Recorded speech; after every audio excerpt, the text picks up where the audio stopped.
नमस्कार। आजादी के अमृत महोत्सव के लिए हमारी खास पेशकश अमृत मंथन में आपका बहुत बहुत स्वागत है।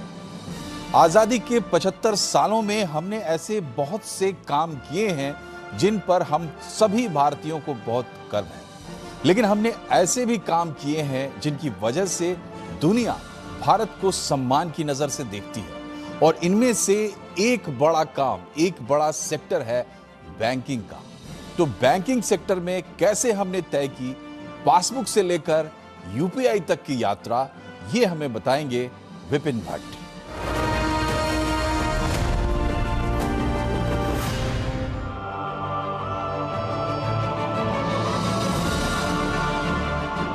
आजादी का अमृत मंथन, इंडिया एट 75, आजादी के शानदार 75 साल। और आज हम देखेंगे भारतीय बैंकिंग का हाल। जी हाँ, इन 75 सालों में भारतीय बैंकिंग सिस्टम ने कितनी प्रगति की, कितनी तरक्की की, वो कहां से कहां पहुंचा, ये पूरी कहानी आंकड़ों के जरिए अगर याद करें सन 1947 को, यानी हमारी आज़ादी के साल को, तो वहां पर कितने बैंक्स हमारे पास थे, किस तरह का बैंकिंग सिस्टम उस समय चलता था, उससे हमें समझ आएगा। 1947 में 97 शेड्यूल बैंक्स भारत में मौजूद थे। उसी तरह नॉन शेड्यूल बैंक्स की संख्या पर नजर डालें तो वो थी 557। इसके अलावा देश में कई कोऑपरेटिव बैंक्स भी थे जिनकी संख्या आजादी के वक्त थी 395, यानी 395। यानी ये आज से 75 साल पहले हमारी बैंकिंग की तस्वीर है।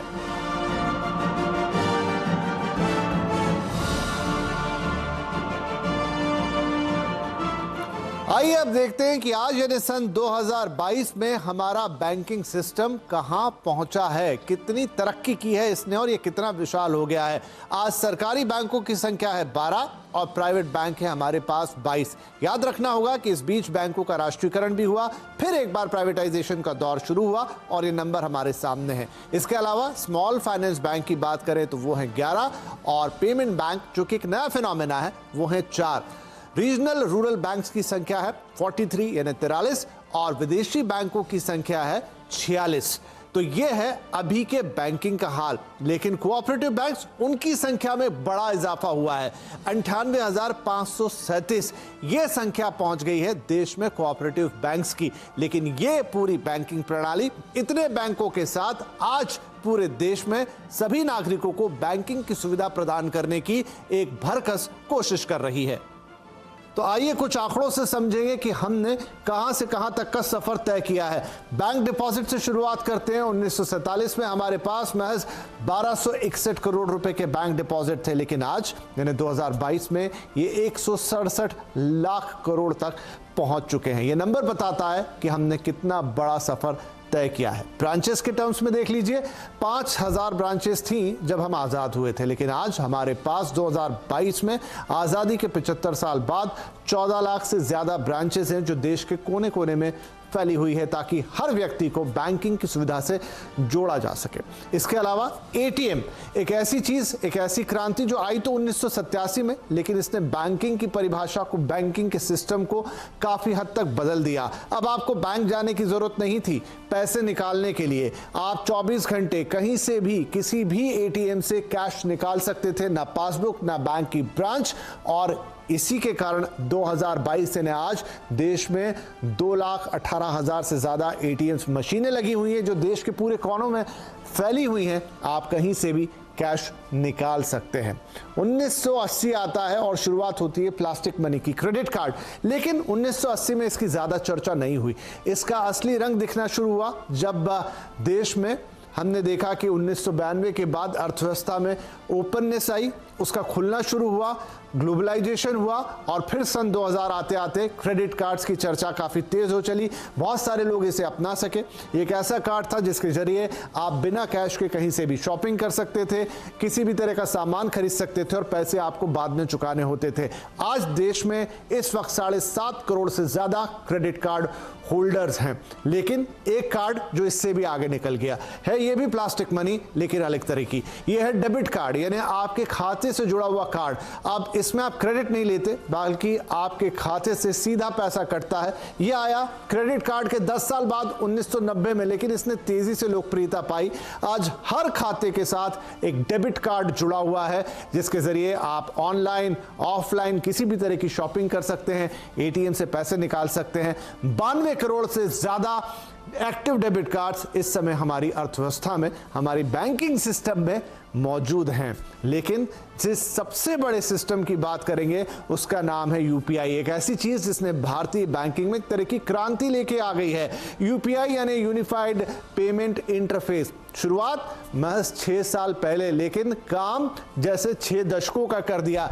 ऐसा नया सिस्टम कि आपके मोबाइल में ही एक ऐसा ऐप जिसके जरिए आप कोई बारकोड्स को स्कैन कीजिए, आप किसी को पैसे ट्रांसफर कीजिए, आप बैंक टू बैंक पैसे ट्रांसफर कीजिए, यानी पेमेंट का ऐसा तरीका जिसमें आपको कैश की जरूरत नहीं है, कार्ड की जरूरत नहीं है। 2016 में शुरुआत, आज की तारीख में 26 करोड़ से ज्यादा यूजर्स हैं आपके पास। कुछ और आंकड़े यूपीआई के हमें बताएंगे कि इसकी ताकत कितनी बड़ी है, आखिर ये कितने काम का है। 2016 में ट्रांजैक्शन की वैल्यू थी 90,000, यानी कुल 90,000 ट्रांजैक्शन हो रहे थे और 38 लाख उसकी मॉनेटरी वैल्यू थी। लेकिन अगर हम आज की बात करें ना 2022 की, तो ट्रांजैक्शन की संख्या बढ़कर पहुंच गई है 586 करोड़ से ज्यादा और इसकी वैल्यू है 10,14,000 करोड़ से ज्यादा की। यानी आप समझिए कि अब यूपीआई पे हर दिन कितना पैसा इधर से उधर जा रहा है, इसने आपके और हमारे जीवन को कितना आसान बनाया है। और यही बताता है कि भारतीय बैंकिंग ने इन 75 सालों में बहुत लंबा सफर तय किया है। जाते जाते आपको यह भी बता दूं कि दुनिया के कई देश, कई विकसित देश हमसे ये सिस्टम मांग चुके हैं, कई अपना चुके हैं, कई और अपनाने जा रहे हैं। यानी भारतीय बैंकिंग का डंका पूरी दुनिया में बज रहा है और यही उम्मीद करते हैं ये इसी तरह तरक्की का सफर जारी रखेगी। जय हिंद।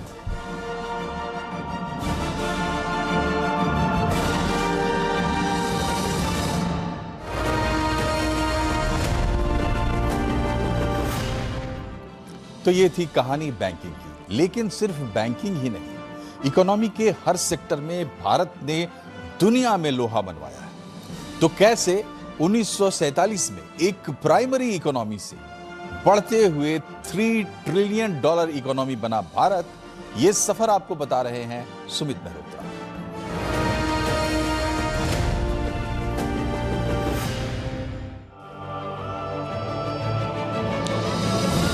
अमृत मंथन में आज हम बातचीत करेंगे देश की अर्थव्यवस्था के बारे में। किस तरह से बीते 75 साल में भारतीय अर्थव्यवस्था ने ग्रो किया है, किस तरह से वो शेप अप होते हुए दिखाई पड़ी है।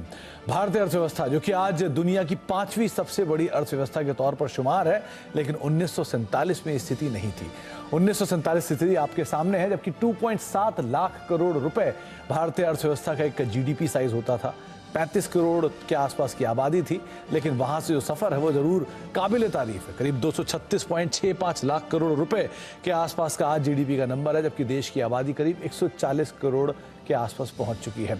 तो बीते 75 साल में ये जो आंकड़ों में फेरबदल हुआ है, ये रातों रात नहीं हुआ है। इसके अंदर एक काफी बड़ा चेंज आता हुआ दिखाई पड़ा है। डिकेड्स के जरिए कुछ नंबर्स आपकी स्क्रीन पर आते हुए दिखाई पड़े हैं, कैसे फेरबदल इन आंकड़ों के अंदर होता हुआ देखा है।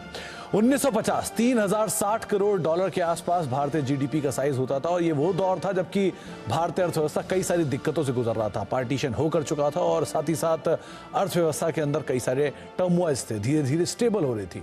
1960 तक आते आते $0.04 लाख करोड़ का ये नंबर पहुंचता हुआ दिखाई पड़ा। यानी कि रफ्तार तो आई, लेकिन रफ्तार उतनी तेज नहीं थी जो 1970 तक आते आते थोड़ी और बढ़ी। $0.09 लाख करोड़ के आसपास ये नंबर पहुंचा और 1980 तक आते आते $0.19 लाख करोड़ तक ये नंबर आता हुआ दिखाई पड़ा।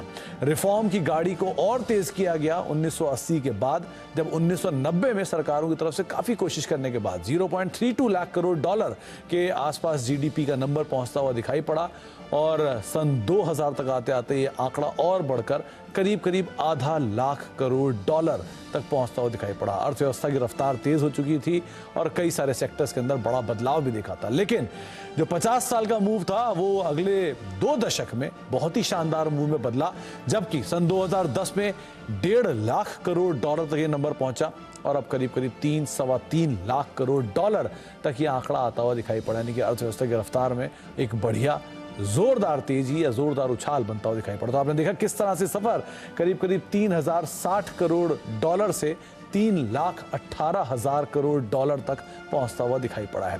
तो एक बढ़िया ग्रोथ तो जीडीपी के नंबर्स में देखिए, लेकिन एक और आंकड़ा आपके समक्ष रखते हैं, जो आंकड़ा भी भारतीय अर्थव्यवस्था की ग्रोथ को साफ दर्शाता है। प्रति व्यक्ति आय, जो कि एक समय पे करीब करीब 249-250 रुपए के आसपास होती थी, लेकिन आज वो करीब करीब 1.5 लाख रुपए के आसपास पहुंच चुकी है। तो 1947 में जहां 250 रुपए के आसपास प्रति व्यक्ति आय होती थी, वो आज 1.5 लाख रुपए के आसपास तक पहुंची कैसे, इस सफर को भी एक बार आपके सामने रख देते हैं, कैसे दशकों में एक बड़ा बदलाव आता हुआ दिखाई पड़ा है। तो अर्थव्यवस्था के अंदर अच्छी ग्रोथ थी और अर्थव्यवस्था की ग्रोथ के साथ साथ बढ़ रही थी आम आदमी की आय। और आम आदमी की आय कुछ इस तरह से बढ़ी कि जहां 1951 में 265 रुपए के आसपास एक आम आदमी की आय होती थी, प्रति व्यक्ति आय होती थी, उसने बढ़िया रफ्तार पकड़ी और कहीं एक दशक के आसपास इसमें एक बड़े बदलाव हुए, यानी कि 1991 तक आते आते 7,000 रुपए तक ये प्रति व्यक्ति आय पहुंचते हुए दिखाई पड़ी। ये रफ्तार और तेज हुई और बढ़त आई इसमें, जब 2000 तक पहुंचते पहुंचते ये 19,115 के आसपास पहुंची, यानी कि आप ये मान के चले कि 2 दशक में ही ये 20,000 रुपए करीब पहुंची और वहां से लेकर 2011 तक 58,000 रुपए के आसपास, यानी करीब 60,000 रुपए, 3 गुने के बड़े जंप के बाद ये 58,000 रुपए के आसपास पहुंची और अब ये 1.5 लाख रुपए तक पहुंचते हुए दिखाई पड़ी है। जो एक समय में 265 रुपए थी, वो आज आते आते 1.5 लाख रुपए तक प्रति व्यक्ति आय पहुंच चुकी है। तो अर्थव्यवस्था के 2 बड़े आंकड़े, ये 2 बड़े मापदंड, जिससे आपको समझ में आएगा कि किस तरह से भारतीय अर्थव्यवस्था ने रफ्तार पकड़ी है और 1947 से लेके आज तक बीते 75 सालों में कैसे देश ने रफ्तार पकड़ी, कैसे ग्रोथ पकड़ी और कैसे भारत दुनिया की 5वीं सबसे बड़ी अर्थव्यवस्था के तौर पर शुमार हुआ।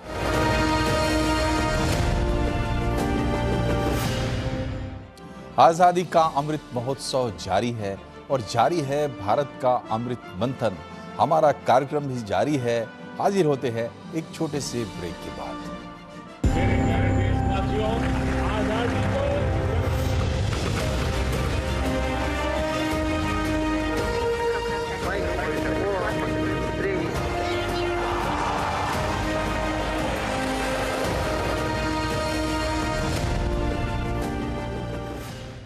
राज, वेल्थ मल्टीप्लाई कैसे करते हो?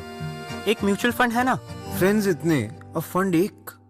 चूज अ प्रो पोर्टफोलियो जिसमें है 3 तरह के इक्विटी फंड्स। पहला, जब market high returns could be higher. दूसरा, जब मार्केट डाउन तो रिटर्न्स नॉट सो डाउन। तीसरा, मार्केट का मूड जैसा भी हो सही है for long term. An investor education initiative by Aditya Birla Sun Life Mutual Fund. Aditya Birla Capital. Mutual fund investments are subject to market risks. Read all scheme related documents carefully. Profit बढ़ाना है ना तो इन्वेंट्री बढ़ाओ और ना ही ब्याज। सिर्फ ऑनलाइन जाओ, इन्वेंट्री घुमाओ। जी हाँ, ओम लॉजिस्टिक्स के साथ, जहां इन्वेंट्री है ऑन द व्हील्स और रियल टाइम ऑनलाइन ट्रैकिंग के साथ। देश भर में ओम लॉजिस्टिक्स के वेयरहाउस नेटवर्क का फायदा आप भी उठाओ और अपनी इन्वेंट्री घुमाओ। Om logistics, making business simple. Please hold the line. Thank you for your patience. इसे क्या हुआ? इंश्योरेंस कंपनी 20 मिनट से रिकॉर्डिंग सुना रहे हैं। Please hold the line. Thank you for your patience. Get smarter. Bharti AXA Life के साथ get all your questions resolve WhatsApp पे instantly. Bharti AXA Life, do the smart thing. देश पे जितना गर्व करते हैं आप, उतना ही गर्व करता है Gallant group. Wish you all a very happy Independence Day. Gallant Advanced TMT. Rajnandini Metal Limited. We are India's leading manufacturer of top quality industrial and domestic products. Manufacturer of copper wire rods, fine copper wire and house wire and cables. A name of trust with a legacy of 13 years. Rajnandini Metal Limited. बेटा, तुम करते क्या हो?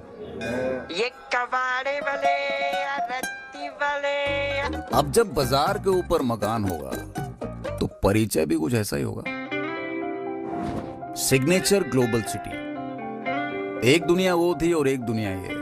गली मोहल्ले की चिक-चिक से दूर, दिल के पास। बालकनी खोलो तो आवाजें यहां भी आती हैं। चिड़ियां यहां थोड़ा जल्दी उड़ जाती हैं। इसीलिए independent floors for the independent you. Signature global city. But there are those who are always looking for what's next. Changing lanes, shifting modes, always in command. Sensing what lies ahead. That first scent of yet another success. The all-new Hyundai Tucson next drives now. देश के विकास में भागीदार और स्वतंत्रता दिवस की शुभकामनाओं के साथ न्यू इंडिया एश्योरेंस मना रहा है आजादी का Amrit Mahotsav. New India assurance, विश्वास इंडिया का।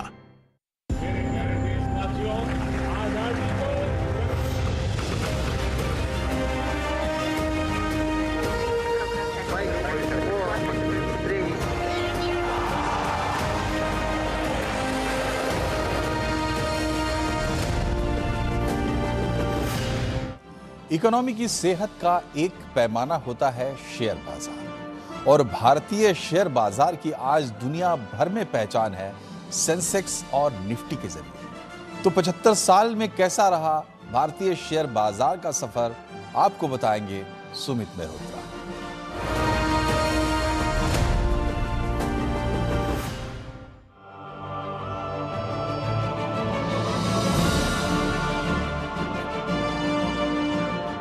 अमृत मंथन में आज हम बातचीत करेंगे कि किस तरह से देश का बैरोमीटर कही जाने वाली मार्केट्स यानी कि सेंसेक्स और निफ्टी का इवोल्यूशन होता हुआ दिखाई पड़ा। तो पिछले 75 सालों में एक बड़ा फेरबदल हमने अर्थव्यवस्था में तो देखा ही, लेकिन साथ साथ वो फेरबदल स्टॉक मार्केट के अंदर भी आया है। इसकी शुरुआत तो 18वीं सेंचुरी में ही आपको कहीं दिखाई पड़ेगी, लेकिन आज़ादी से ठीक 10 साल बाद यानी 1957 में देश को पहले एक्सचेंज को एक नोटिफाई किया गया। वहां से इसका इवोल्यूशन हुआ और पहला प्रोडक्ट यानी कि सेंसेक्स जो आज आप देख रहे हैं वो पहला इक्विटी इंडेक्स लॉन्च हुआ 2 जनवरी 1986 में। इसके बाद एवोल्यूशन होता गया, नए नए प्रोडक्ट्स ऐड होते गए और फिर आया निफ्टी 50 जो उसको 22 अप्रैल 1996 को लॉन्च किया गया। और ये दोनों इंडिसेस तब से देश के प्रोमिनेंट इंडेक्स के तौर पे शुमार हैं। अलग अलग नाम आते गए, अलग अलग कंपनियां इसमें बदलती गई, लेकिन बेंचमार्क जरूर वही बना रहा।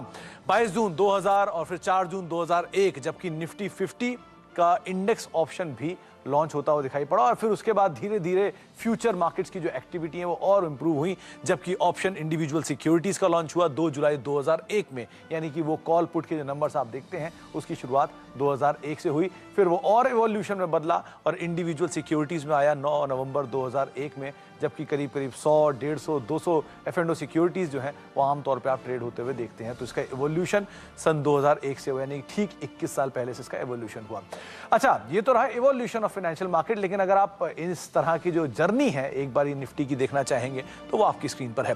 1996 में 1000 और उसके बाद 2007 तक आते आते 5000, 2017 तक आते आते 10,000, 2021 तक आते आते 15,000 और अक्टूबर 2021 वो महीना जबकि निफ्टी ने अपना रिकॉर्ड स्तर बनाया 18,604 का रिकॉर्ड स्तर। हालांकि ये जर्नी आपको आंकड़ों में तो सीधी सीधी दिखाई पड़ेगी, लेकिन एक्चुअल में इतनी सीधी होती नहीं है, काफी उतार चढ़ाव देखने को मिलता है।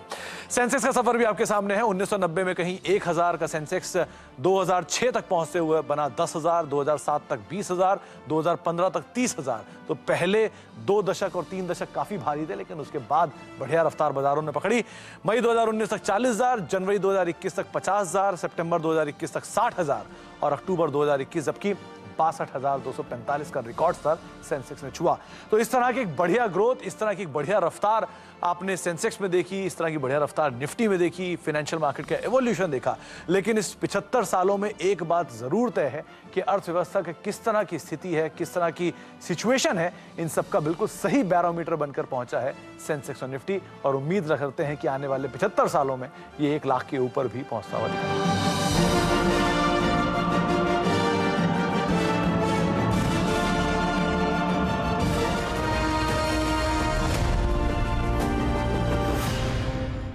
भारत ने कई क्षेत्रों में बड़े बड़े कमाल किए हैं, लेकिन सबसे बड़ा कमाल किया है टेलीकॉम सेक्टर में, जहां की शुरुआत हुई थी उस वक्त जिस वक्त पूरी दुनिया में शुरुआत हुई थी। लेकिन उसके बाद लंबे अरसे तक हम कछुआ गति से चलते रहे और पिछले 3 दशक में मारी ऐसी छलांग कि भारत अब दुनिया के चोटी के देशों में शुमार है। तो टेलीकॉम की कहानी आपको बता रहे हैं सुमित मेहरोत्रा।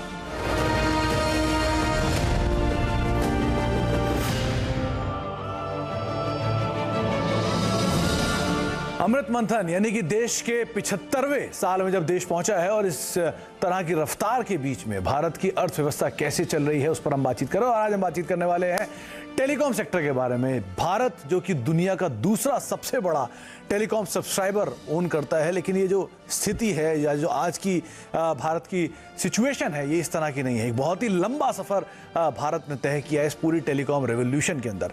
तो इस सिचुएशन की शुरुआत हुई थी 1882 में, ठीक 6 साल बाद, जबकि ग्राहम बेल ने टेलीफोन को लॉन्च किया था। तो पहला सेंट्रल एक्सचेंज जो कि कलकत्ता बना था, उस समय सब्सक्राइबर महज 93 के आसपास पहुंचे थे। आते अब 1947 में, जब देश की कुल आबादी करीब 35 करोड़ थी और उसके सामने महज 0.05% यानी कि 84,000 सब्सक्राइबर उस समय पर होते थे, जो कि बहुत ही सीमित होते थे सरकारी महकमे तक। इसके अलावा देश का पहला एसटीडी 1960 में, जो कि लखनऊ कानपुर के दौरान किया गया, और तब भी जो टेलीकॉम की रेवोल्यूशन थी वो उस तरह से नहीं थी, वो भी एक सीमित दायरे के अंदर ही चलती थी और कुछ सीमित महकमे के बीच में ही ये एसटीडी कॉल्स होती थी। 1984 में जहां पर डिजिटल एक्सचेंज का निर्माण हुआ और वहां से टेक्नोलॉजी धीरे धीरे रफ्तार पकड़नी शुरू हुई, लेकिन अभी भी जो टेलीकॉम की पूरी रफ्तार थी, टेलीकॉम की एक्चुअल सिचुएशन थी, वो वहां पर दिखाई नहीं पड़ी।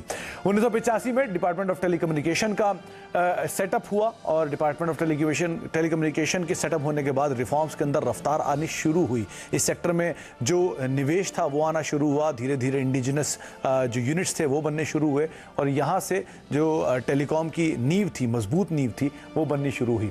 1986 में MTNL और VSNL की स्थापना हुई। MTNL जी हाँ, जो अभी भी लिस्टेड है, और VSNL जो आगे चलकर टाटा कम्युनिकेशन के अंदर मर्ज हो गई। तो इस तरह के बड़े सेटअप्स, बड़े ऑर्गेनाइजेशंस जो हैं वो आते हुए दिखाई पड़ी। 1989 जहां पे टेलीकॉम कमीशन की स्थापना हुई। तो ये तो एक तरफ एक पहलू रहा जहां पर टेलीकॉम सेक्टर के अंदर कुछ रिवॉल्यूशंस आते हुए दिखाई पड़े, लेकिन रिवॉल्यूशंस की जो पहला हिस्सा था वो आपने देखा। इस रिवॉल्यूशन का दूसरा हिस्सा आता है जहां से आम आदमी जुड़ा, जहां से टेलीकॉम सेक्टर के अंदर हर घर पहुंचने वाली बातचीत जो है वो शुरू हुई।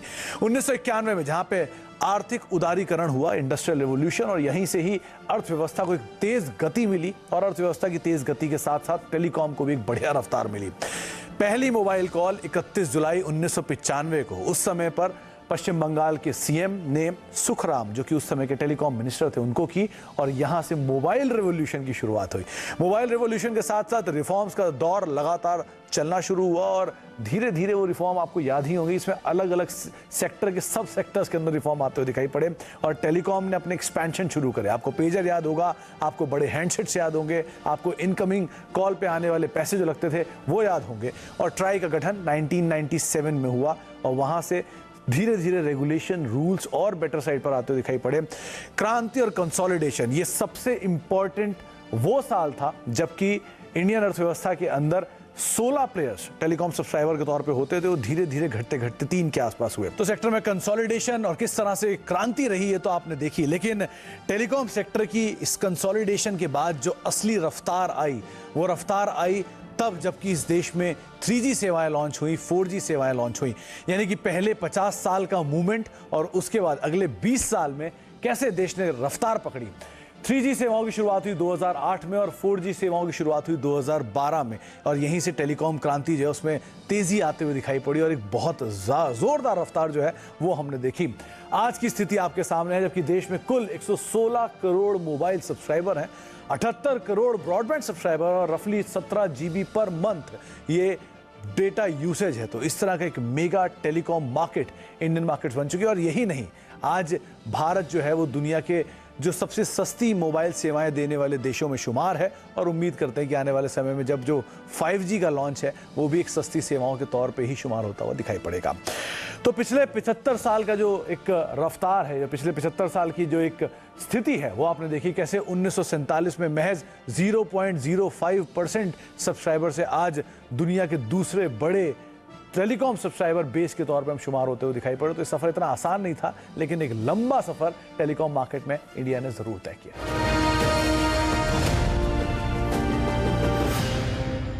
आजादी के अमृत महोत्सव के लिए हमारी खास पेशकश अमृत मंथन के इस एपिसोड में फिलहाल इतना ही, लेकिन अमृत मंथन जारी रहेगा और आपके सामने आती रहेंगी आजादी की अमर कहानियां सिर्फ CNBC आवाज पर। नमस्कार। मेरे प्यारे देशवासियों, आजादी को